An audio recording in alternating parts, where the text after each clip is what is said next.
Eu acho que dessa vez eu tô bem mais animado do que no último vídeo. Falar sobre Hotline Miami é algo que eu tô tentando faz muito tempo, faz mais ou menos um ano. Mas toda vez que eu tentava, ou eu desistia, ou apagava o canal, ou simplesmente eu tomei copyright por causa do Lego Batman e eu desistia. Mas dessa vez eu vou tentar tratar sobre essa obra que eu tanto gosto, com carinho e respeito. Esse vídeo vai ser bem parecido com aquele meu primeiro, sobre o jogo bizarro da minha infância. Que primeiro eu vou falar sobre as mecânicas do jogo, história e etc. Depois eu vou dar a minha opinião, seguido de um resumo sobre o jogo.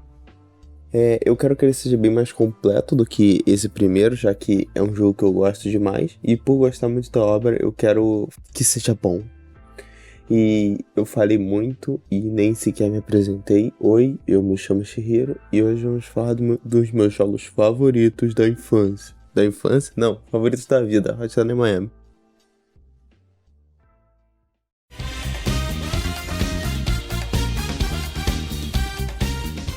Hotline Miami é um jogo top-down lançado em 2012. Curioso eu gravar dois jogos lançados no mesmo ano em sequência. Desenvolvido pela Denaton Games e publicado pela Devolver. Ele é um jogo bem frenético, com uma história muito confusa, que eu vou tentar explicar da melhor forma possível. Tanto que eu precisei pedir bastante ajuda para um amigo, já que ele entende muito mais da lore do que eu. Então, grande parte das interpretações, ou eu peguei com ele, ou eu tirei da minha cabeça de forma meio doida. Eu evitei tentar fazer o vídeo ficar muito igual com o do Danael, que foi o cara que eu vi um vídeo pra entender um pouco mais sobre a lore, mas eu não queria contar a mesma história que ele, então eu fui com a minha interpretação. Mas não vai ser tirado nada do além, tudo que eu falar aqui, ou eu pesquisei, ou eu falei com esse meu amigo. O jogo tem uma sequência, só que futuramente eu vou falar sobre ela, já que eu acho que eu não ia aguentar fazer um vídeo de 2 horas sobre Hotline Miami. Não tô ainda pronto pra isso. Antes de prosseguir com a lore e gameplay, eu gostaria de falar um pouco sobre a estética do jogo, que apesar de possuir uma pixel art simples, mas ela funciona muito bem com todo o cenário, a ambientação e as músicas. Essas são o ponto mais alto do jogo, que consiste em um synthwave, que é um estilo de música feito para emular as músicas e vibe dos anos 80. Eu tive que tirar isso do Google porque eu não sabia explicar. Da especialidade para falar sobre música, então eu não vou dar muitos detalhes, já que não é minha área. Só sei que elas entram em contraste muito bom com o jogo e o cenário psicodélico, principalmente quando matamos uma pessoa que tu fica brilhando, fica muito legal. Matar nesse jogo é bem divertido. Foram feitas por artistas independentes, então a grande maioria tem copyright, me fazendo evitar mostrar muito sobre. Mas eu recomendo dar uma pesquisada na playlist do jogo. Gosto muito dos cenários, principalmente quando estamos fora do mapa, que são essas luzes legais. Para que é legal quando temos mapas diferentes de só casas, tipo a boate ou até mesmo os prédios, que apresentam um fundo muito bonito. O jogo em si é bonito pra caramba, apesar dessa pixel art. Outro ponto legal sobre o jogo e seu principal é a sua gameplay. Fluida e divertida. Mesmo tendo quase 40 horas do jogo, eu sempre fico abrindo ele para fazer alguma fase novamente. Ah, porra! Ah, mano. Ai, mano, caraca, que raiva! Joga igual um animal! Caraca. Com seu maior diferencial sendo a aleatoriedade dos inimigos. Os inimigos desse jogo são extremamente burros ou extremamente inteligentes. Tem hora que você vai dar um tiro na parede pra chamar alguém, eles ficam lá parados.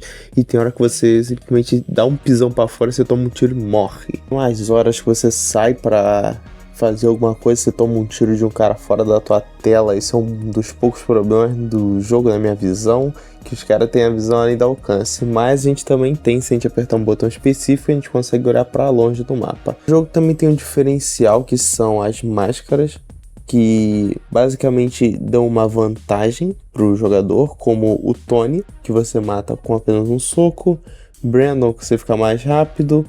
E também tem umas máscaras que elas só mudam alguma coisa estética, tipo Jones, que faz jorrar mais sangue.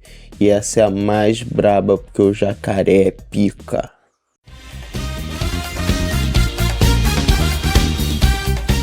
Agora sim, podemos começar a falar da gameplay do jogo, onde em um beco, que é completamente o oposto do que eu falei sobre a gameplay caótica e divertida, encontramos um morador de rua que nos ensina como matar pessoas, sendo um tutorial do jogo.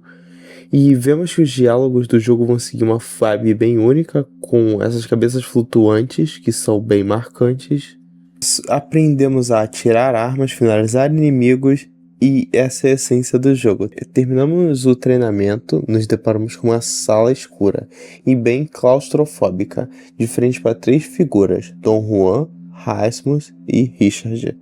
Onde Dom Juan é uma pessoa mais tranquila e aparenta querer nosso bem, Rasmus é extremamente arrombado com a gente e acaba ofendendo bastante e gritando. Já Richard é uma pessoa bastante fria e que planta diversas dúvidas em nossa cabeça. O mesmo vira pra gente e, depois de fazer alguns questionamentos, pergunta se a gente lembra do dia 3 de abril, que agora sim temos controle do protagonista Jacket. Também conhecido como Fritz, isso é algo que um amigo meu me alertou quanto ao site dos devs, que aparece essa imagem, que supostamente o nome do Jacket seria Fritz. Já o nome Jacket não é oficial nem nada do tipo, ele foi dado pela comunidade, assim como vários outros personagens. Temos um telefonema de uma pessoa chamada Tim. Em frente encontramos uma caixa com uma máscara de galinha e um papel, falando que não podemos falhar e que estão de olho em nós da Silva.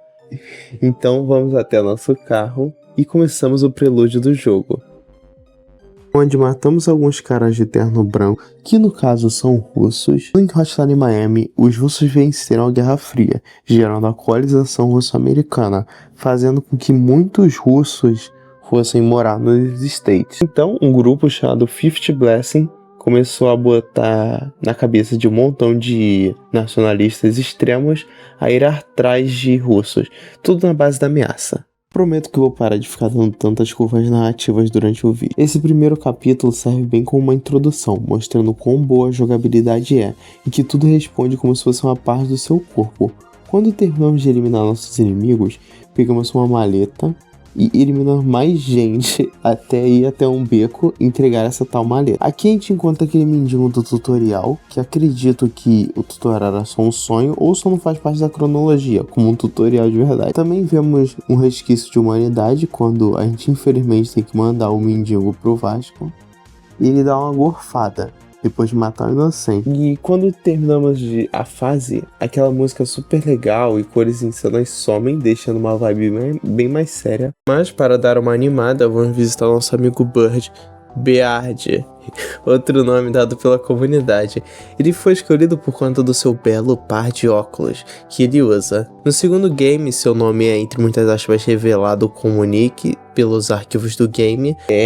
Toda vez que a gente termina o capítulo, toda vez não, quase toda vez, a gente ganha uma máscara. E a máscara que a gente ganha é o Rasmus, e a sua habilidade é encontrar segredos. Em um pequeno resumo, durante a nossa gameplay, teremos vários coletáveis para encontrar. Em tese, essa máscara ajudaria, mas até com a máscara do jacaré épico eu acabei encontrando, então ela é bem nhá. A gente pula para o dia 8 de abril, onde recebemos outra ligação estranha. Com isso, vamos na casa de mais russos, em uma fase extremamente curta, mas bem divertida. O bom desse jogo é que, além dele ter uma gameplay bem fluida e ele ser bem divertido, as fases dele são bem curtas e marcantes. Mas aqui no início do jogo ele tenta pegar na sua mão e falar que vai ser tudo fácil. No fim dessa fase a gente pega a máscara Tony, que é uma das minhas favoritas. Ela basicamente deixa o jogo no very easy, já que seus socos matam os inimigos ao invés de derrubar eles no chão. Aqui a gente percebe que o Beard é um anjo na Terra, sendo um cara muito atencioso com seu amigo. É o Gold, não tem como. O jogo sempre vai te incentivar a jogar da maneira mais maluca possível, para você conseguir mais pontos, assim como ganhando mais armas. Agora, comentando um pouco sobre a fase, essa é a primeira vez que temos algum tipo de dificuldade, pois aqui o jogo começa a mostrar suas garrinhas, tendo bem mais inimigos e a maioria deles ficando bem mais espalhados, assim ficando mais difícil você lupar eles dando tiro na parede. A gente também tem uma arma especial, que é uma panela de água quente, que nunca consegui usar direito, mas vale a pena citar pela criatividade do jogo. Quando terminamos o capítulo, a gente ganha a máscara Aubrey, não essa Aubrey. Essa máscara tem a descrição que diz mais armas. Eu não entendi muito bem como ela funciona, então eu só tô citando aqui por citar mesmo. Somos apresentados às boss fights do jogo, que vão seguir sempre a mesma vibe, que são 1 a 3 golpes para derrubar o inimigo, mas eu tô pulando bastante coisa, então vou falar um pouco sobre o capítulo em si, que a gente encontra o taco de sinuca, que é uma das minhas armas favoritas, por causa que ela muda conforme você vai batendo. No primeiro golpe ela tem um range attack bem alto, mas quando você bate ela quebra e perde quase todo o range. Quando o Jacket termina de limpar um andar, a gente vê o gordão vindo pra cima da gente. Ele, a boss fight tá aqui. É bem simples e até bem fácil, diferente da fase que foi difícil pra caçamba. A gente tem que dar 3 tiros de 12 nele e finalizar. E também aqui a gente encontra essa madame chamada Girlfriend, não essa. No artbook do jogo, ela aparece como Dom Juan. Então acho que essas 3 entidades são pessoas que passaram pela vida do Jacket. A gente pode ver que o nosso amigo Bird trabalha em 80 lugares diferentes, já que dessa vez a gente encontra ele num clube. Isso é meio bizarro, já que o cara é tipo o Larry de Incrível Mundo de Gumball.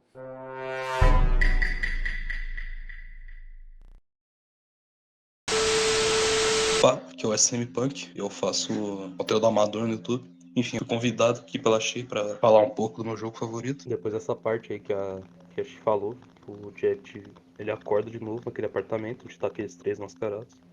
E eu espero que ela tenha apresentado pra vocês, porque os caras lá recepcionaram na primeira vez, tipo, a Dom Juan sendo mais pacífica, como ser mais receptiva, não sei, enquanto o Ramos é mais cuzão, mais raivoso. E o Richard é mais neutro, assim, um lado mais neutro da coisa. Aí papo vai, papo vem. Antes de você ir embora, ele faz umas 4 perguntas pro Jack. As 4 perguntas é: você gosta de machucar os outros? Quem está deixando mensagem no seu telefone? Onde você está agora? E por que estão tendo essa conversa? Essas perguntas são mais sobre o Jack em si, sobre autoconhecimento pro Jack. Principalmente porque é algo que faz ele questionar, assim, o que ele tá fazendo, assim, por que ele faz essas coisas, quais que são as motivações dele. E a pergunta aqui do onde você está agora é mais um spoiler, mano. Vamos saber daqui a pouco. Mas é, essas perguntas que o Richard faz pro Jack no jogo é só mais pra ele se autoconhecer. No dia 5 de maio, recebemos novamente aquelas ligações, só que dessa vez a gente não tá sozinho. Aquela moça que a gente salvou tá aqui com a gente, então, supostamente, eu vou supor isso aqui, vou tirar do além, eu acho que ela e o Jacket estão ficando. E não é porque o nome dela é Girlfriend, é teoria. Nessa fase, o maior desafio dos jogos é introduzir os cachorros que têm a velocidade de 1 trilhão de homens, sendo extremamente fortes e chatos de enfrentar, já que eu sempre acabo errando os golpes nele. E ele também não morre pra soco, então você não pode dar soco no cachorro, diferente do Hotline Miami 2, que o Tony explode cachorro no soco. Aqui você precisa dar tiro ou bater com um pedaço de madeira. Isso é muito bizarro de se falar. No segundo andar, vemos um cidadão amarrado usando uma máscara. Ele foi citado na ligação de telefone, mas infelizmente Jacket não tá nem aí nem pros americanos. Ele dá um tiro explodindo ali, mandando um cara de Vasco. Temos outra arma especial que é a panela, mas eu desisti de tentar usar ela por causa que ela só dá hit melee, diferente da panela de água quente, que podemos jogar água quente. Completando a fase, a gente ganha a máscara do Graham, quase Gohan, que deixa a gente um pouco mais rápido. Dessa vez os caras do telefone foram bem diretos no que fizeram, que desde a primeira vez que a gente assume o controle do Jacket, parece que ele sabe muito bem o que é para se fazer, mesmo que as coisas sejam explicadas em código, o que dá a entender que ele já fez isso no passado. No início dessa fase temos uma arma nova, que seria o pé de cabra. Ele vai abrir uma coisa legal no final da fase, mas eu vou evitar usar ele para não perder. Sendo uma fase bem curtinha, então não tem muito a se comentar. Eu vou direto pro segredo gigatônico, que seria uma máscara secreta que a gente vai encontrar quando termina a fase. A gente dá a volta até achar esse bueiro e com o pé de cabra vamos abrir. O clima da fase muda bastante quando a gente desce lá e vê o cara todo estourado, pensando que é um sonho. Então a gente só pega a máscara e deixa ele pra morrer lá. Infelizmente não tem nada a ser feito, não dá pra ajudar o cara, já que o Jacket é maluco. E as máscaras que a gente libera aqui são Dennis e Dennis e Johnny, que suas habilidades respectivas são começar com uma faca e ter mais violência no jogo. Na saída de nossa casa vemos um cara diferente, um faxineiro. Apesar de parecer algo normal, nesse lugar sujo, ele dá um sorriso meio suspeito, o que dá a entender que teremos algo envolvendo ele no futuro, provavelmente. Eu não gosto tanto dessa fase por causa que ela depende muito de dar tiro, e eu odeio dar tiro nesse jogo. E aqui a gente encontra uma arma que só vamos liberar muito lá pra frente, que é a Uzi. No caminho do segundo andar, a gente vai encontrar outro zelador, que dá um sorriso meio suspeito novamente. E eles são inspirados nos devs do game, que são esses dois aí, que eu não vou nem tentar falar o nome deles. Aqui temos outro segredo gigatônico, que se você der uma porrada aqui nesse lugar, você vai dropar um machado e você pode matar o cara fazendo suas necessidades, dando uma conquista e sendo a única vez que matamos um inimigo gordo com uma arma corpo a corpo. Como fase, não tenho muito o que adicionar sobre ela, tirando o fato que essa segunda parte me deixou preso por bastante tempo e foi uma das primeiras e únicas vezes que eu tiltei nesse jogo. Ali na parte final, do nada a gente recebe uma ligação surpresa. Somos enviados para um local onde vemos diversas pessoas mortas pelo chão, subindo pelo elevador, indo até uma sala onde vemos um cara de capacete usando o computador. Ele é conhecido como Biker, outro nome dado pela comunidade, e ele é um personagem bem importante para revelar parte da lore, mas por hora ele é nosso oponente. Sua luta consiste em pegar um taco de golfe e desviar dos seus 3 ataques, até a hora que a faca dele fica presa na parede. Mas quando fui fugir da luta contra ele, não funcionou bem, porque ele ficou preso na mesa, deixando ela dar 2 golpes de graça. A máscara que ganhamos aqui se chama Ted e ela impede que os cachorros nos ataquem, mas mesmo assim precisamos eliminar os cachorros para passar de fase. Pela terceira vez temos encontros com as 3 figuras, onde Rasmus fica extremamente puto e some do resto do jogo, tirando que ele aparece quando a câmera vai pro Richard, mas fora isso ele não fala mais nada até o final do jogo. O Richard deixa 3 previsões pra gente. Alguém que você conhece não é o que você acha que é. Aqui eu acredito que ele esteja falando sobre o Bird, já que não existe uma pessoa que trabalha em tantos lugares diferentes. É só por isso que eu acho isso. Com a frase, algo em breve será tirado de você, Richard se refere ao fato de que futuramente vamos perder tudo que o Jacket conquistou nessa jornada dele de sair matando pessoas na rua. Mas eu vou evitar dar mais detalhes por conta dos spoilers.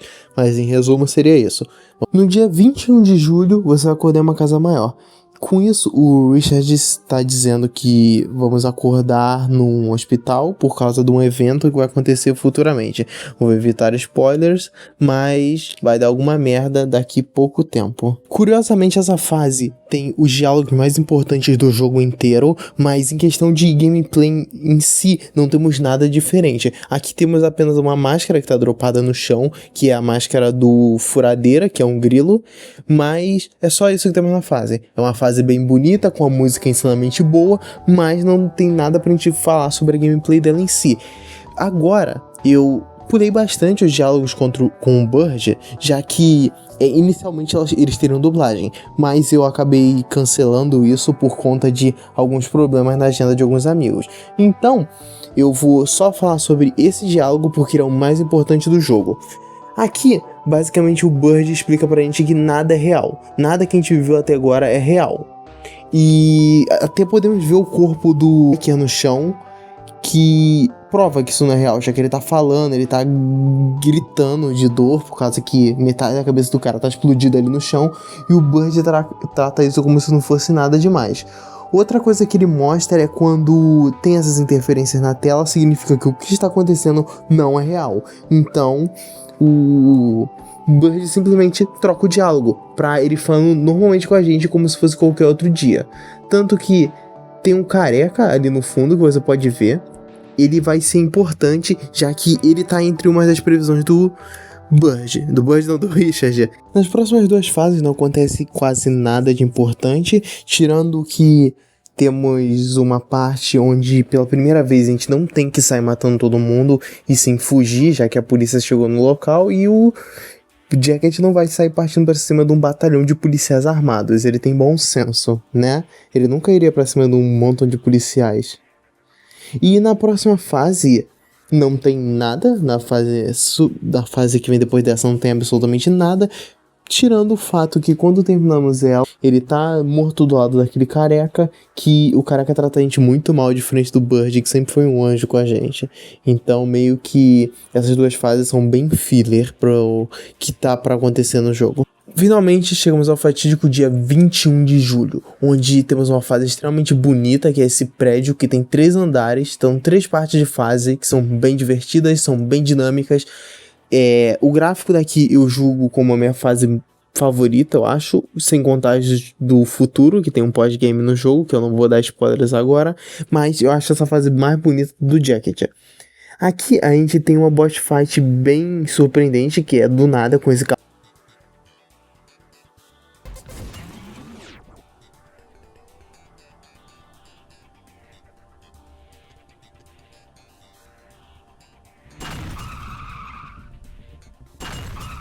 Algo que chega atropelando sem piedade a gente, e o Jacket vai pra cima de um batalhão que está lá de dentro. Quando a gente termina de matar todo mundo que tá lá dentro, o cara que joga Molotov vai cair no chão e a gente vai finalizar ele brutalmente, sendo provavelmente a morte mais cruel que a gente vê no jogo, já que o Jacket espanca o cara, ele bota fogo no cara, faz tudo e chega a ser bem brutal.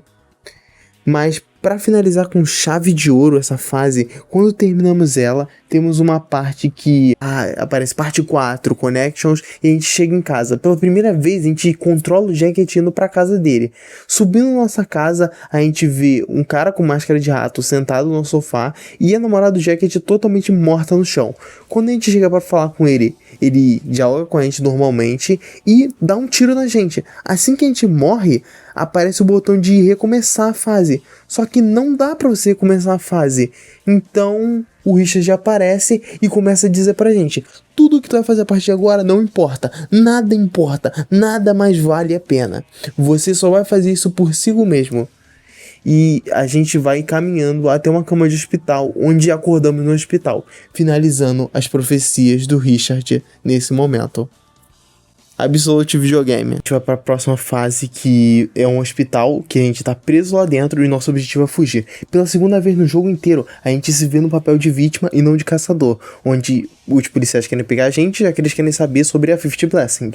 Mas a gente vai fugir do local, vemos que nosso carro tá completamente destruído, cheio de merda escrito nele. Eu não vou nem traduzir o que tá escrito ali, mas não vem ao caso. A gente chega na nossa casa, que a gente vê que é uma cena de crime, tá cheio de papel da polícia, o corpo da nossa namorada aqui tava ali no chão, tá até com aquele desenho ali maneirinho de cena de crime que tu vê no CSI. A gente pega nossa roupa e vai pra delegacia atrás do cara que matou a gente. Então a gente entra no local, sai trocando tiro com um montão de policial. É a fase mais insana do jogo. A gente troca tiro com a polícia, a gente troca tiro com um gordão policial que tá ali no meio, que eles ficam camperando, que é chato de matar, mas a fase é incrível, então vale a pena a cada momento dela. O nome desse careca é Richter. Inicialmente ele teria cabelo e ele seria ruivo, mas deixaram ele careca. Isso não vem ao caso agora, já que ele só vai ser realmente importante no segundo jogo, mas no primeiro ele foi enviado pela Fifth Blessing pra matar o Jacket. Meio que isso fica subentendido no jogo, já que mandaram a gente pra vários lugares onde tinha os mascarados mortos, mas o Jacket sempre conseguia sair vivo dos locais, tanto que teve o que foi explodido e o da furadeira que estava morto no chão. Então a gente pode ver que eles realmente queriam se livrar do Jacket, já que eles viam ele como um problema. Então o Richter matou, entre muitas aspas, a gente, e agora a gente tem a opção de matar ele ou só ir embora. Eu dou um soco na cara dele e vou embora pra irmos atrás dos mandantes, já que nessa fase a gente também acha uns papéis que mostram onde tá os mandantes da Fifth Blessing e os caras que mandaram ele matar a gente. E assim chegamos na penúltima fase do jogo, que é um clube onde Temos que matar muita gente mesmo, pra poder achar esse cordão aí, que ele vai passar o local onde a gente vai achar o chefão. Mas a gente vê que o Jacket tá muito sanguinário nessa parte, já que ele sai matando o cara simplesmente do nada. Ele só explode a cabeça do cara no chão, mesmo o cara implorando pra sair vivo. O Jacket tá completamente possesso de raiva, assim liberando espaço pra última fase do jogo. Nessa última fase a gente só tem uma luta contra 3 capangas e subimos a escada pra ter uma boss fight tripla, onde na primeira fase vamos enfrentar 2 panteras, na segunda fase vamos enfrentar a mulher que é a guarda-costas, e na última fase vamos enfrentar o Desson. Não Desson, tipo, o filho, entendeu?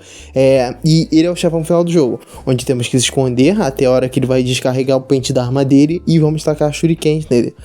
Depois disso, quando derrotamos ele, ele se mata, porque ele não quer dar o gostinho da gente matar ele, e o Jacket sobe, já que teve um telefonema que, como começou o jogo com um telefonema, temos que terminar o jogo com um telefonema.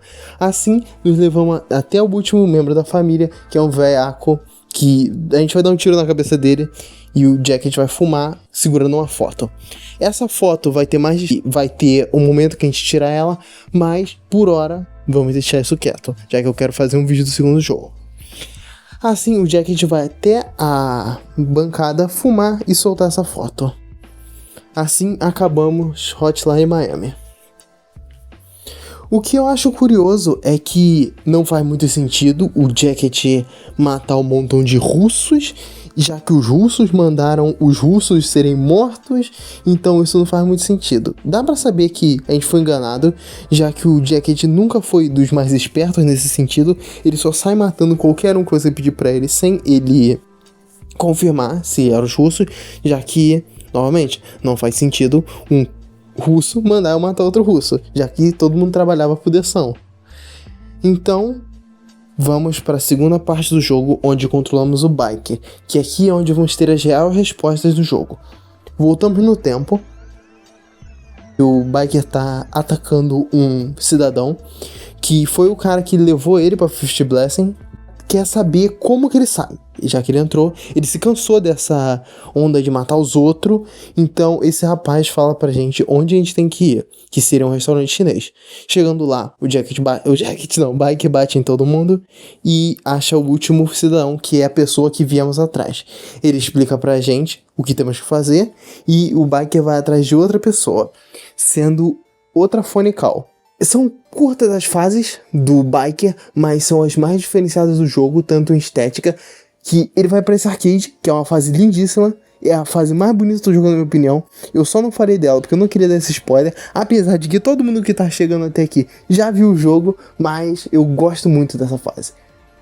O Biker, ele não usa faca, ele não usa armas, ele não pega as armas, ele leva a sua própria arma com ele, que é esse facão, e as facas que ele joga. Então temos uma ligação que o Biker vai ignorar e vamos até onde encontramos o... que temos a boss fight contra ele, que na visão do Biker ele vence, na visão do Jacket ele vence. Falei com meu amigo, ele me disse que canonicamente ninguém venceu, já que um tava muito drogado e o outro era maluco. Com o fim dessa fase, finalmente estamos na última fase de Hotline Miami, que é basicamente o covil da Fifth Blessing, onde vemos aqueles 2 cidadãos, que são os devs do jogo, os 2 faxineiros. De frente para eles, o Biker começa a questionar sobre o que aconteceu. Mas, como não temos a senha do computador lá de cima, não dão respostas pra gente. Então, o Biker só pode matar os 2, nesse caso eu matei os 2, e fui embora. Mas, se você coletar algumas letras que vão estar durante as fases, você vai ter um final secreto onde o Biker vai falar a frase que é a senha do computador, que é "Eu nasci nos USA". Assim, liberando um final bom do jogo, já que nada é bom em Hotline Miami. Com isso, finalizamos o jogo 100%, com os 2 finais, a parte do Jacket e do Biker, e posso ir para as considerações finais. Como eu posso resumir Hotline Miami para terminar esse vídeo? Eu adoro esse jogo, eu acho a gameplay dele insanamente boa, eu gosto de cada detalhe, cada coisa que tem no jogo, cada música, cada fase, eu acho tão bom. Sem contar que as máscaras do jogo são extremamente estilosas, elas têm algumas máscaras secretas, como na fase do sushi a gente acha uma máscara que é uma lula. Só que eu acho bem whatever ficar mostrando isso, já que a máscara mais legal do jogo eu já mostrei, que é o jacaré, o Jones. Mas o que vem a caso é que o jogo é 30 e poucos reais. Na promoção, tu pega por uns 8. Então, se cair numa promoção, recomendaria você comprar o jogo. Diferente do Fighter Z, que envelheceu mal aquele vídeo. Porque uma semana depois eu comecei a odiar o jogo. Mas não vem ao caso agora. Hotline Miami é um jogo incrível. Ele, sem dúvidas, é muito mais legal do que os últimos jogos que eu trouxe. Então, eu super recomendo ele. Ele tem uma história extremamente boa, cativante, que vai te fazer ficar confuso, vai te deixar bolado se tu jogar o 2, que futuramente vou fazer vídeo sobre, que ele tem muito mais história, muito mais fácil você entender a história do Hotline Miami 2 do que do 1, já que lá tem mais diálogos positivos, tem mais diálogos em si, e os protagonistas falam. Sim, os protagonistas. Lá temos vários protagonistas, mas isso é para um vídeo futuro. Eu tô há mais ou menos uma semana, 2 semanas, eu tô desde que eu voltei com o canal, fazendo esse vídeo. Então, eu espero que ele funcione. Muito obrigado para as 2 pessoas que chegaram até aqui. Até semana que vem, onde provavelmente ou vai ser Pokémon Stadium, ou vai ser I Am Not a Yuma. Um desses 2 aí vai estar pronto. Eu espero. Muito obrigado. Vai, Pai Sandu. Vai, Sandu!